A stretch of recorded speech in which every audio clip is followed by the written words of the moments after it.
Welcome to the first of several late reviews. These are reviews of games I wanted to talk about but didn't get the chance to because of other stuff.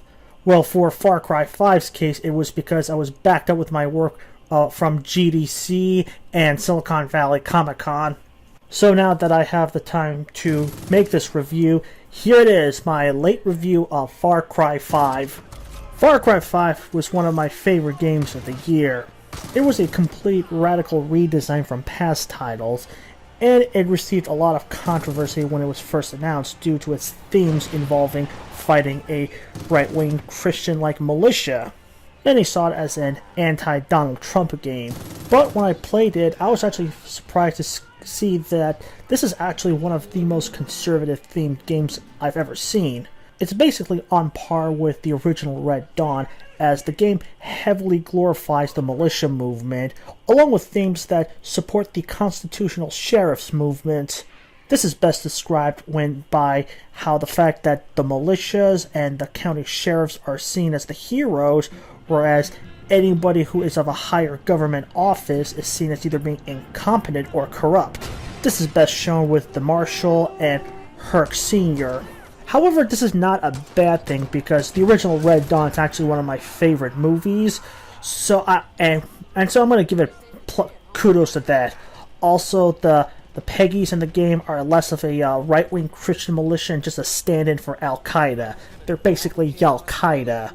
Now, from the time of launch till now, the game has changed a lot, and in this gameplay footage, you're going to see me a lot using the MG42 machine gun, and I'm using the Rainbow Six armor because I want to kind of embrace my inner Panzer cop.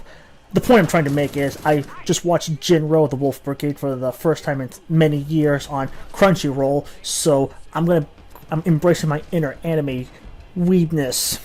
Actually, the only problem I had with the story was the whole heavy dependence on the Bliss and that stupid Manchurian candidate like brainwashing.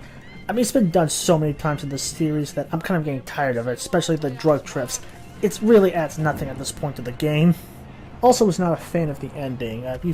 Everyone's probably by now seen the ending, in which you're under the control of the cult, thanks to all the drug brainwashing, or that nuclear explosion, which nobody anticipated, and honestly, I was not a real fan of.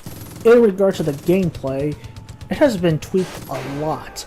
And I say this both in a good and a bad way. In regards to a good way, it has made the game much easier to pick up, much easier to play, and gone are those annoying tower climbing missions. Also, a lot of the functions have been tweaked to better function properly. However, I was not impressed with how the hunting mechanics have changed. Whereas in past games, you are encouraged to hunt so you could build up your arsenal, build up your gear, allow yourself to carry more stuff, whereas here that's no longer the case, and I find it to be a complete disappointment, especially given Montana's rich hunting culture. Whereas in Far Cry 3 and 4 you needed to hunt to build yourself up, that's not the case here in Far Cry 5, and thus hunting is treated more like an unnecessary side game that you could pick up instead of a necessity to help you better explore the world. Yeah, you could still hunt, but I'm not really given a reason to go hunting. Next we come to the vehicles. Far Cry 5 has the biggest collection of vehicles at the player's disposal than any previous game in the series. Some make sense, such as trucks, ATVs, some helicopters. However, I find the presence of airplanes in the game to be pretty unnecessary and just adds to the plot holes. I mean, seriously, if you have access to a plane, why fight the cult? Just fly out to civilization and come back with the National Guard. This is something that any rational person would do. Also, the fact that the cult is flying so many planes around makes you wonder, why hasn't any government agencies picked up on the fact that there's so many unregistered airplanes flying around this area? Sorry, I'm sometimes a stickler for these little plot holes. In regards to the multiplayer, Far Cry 5 has a very unorthodox approach to it, and it really works out in its favor. Fans make the multiplayer maps, and a lot of them have been really creative.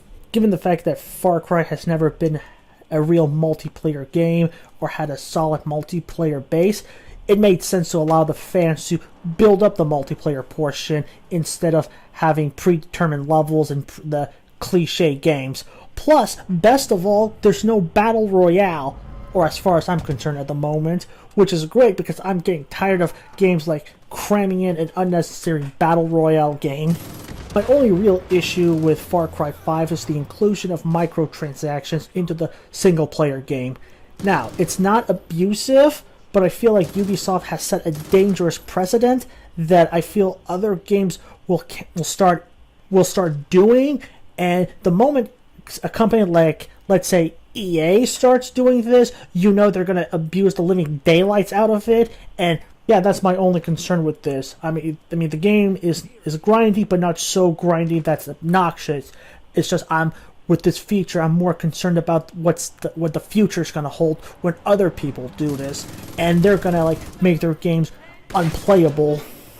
When I bought this game, I also bought the special edition, which came with all the DLCs, and it was money well spent because those DLCs are fun.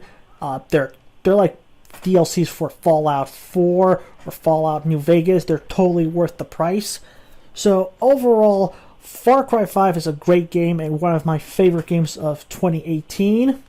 It has a rich open world, a lot of things to do, great story, regardless of your political leanings. However, it's just the microtransactions in a single-player game that really hurts it because, like I said, it's not too grindy, but it does set a dangerous precedent that I fear that it has allowed other game companies to want to do the same thing, and I fear that they're going to completely abuse it.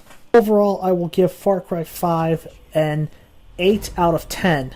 And I would have given it a 9 out of 10, but again, that microtransaction in a single player really hurted the game. However, I would encourage others to pick up the game, play it, if it's on sale, get it, and get the DLC packs with it. You will not be disappointed.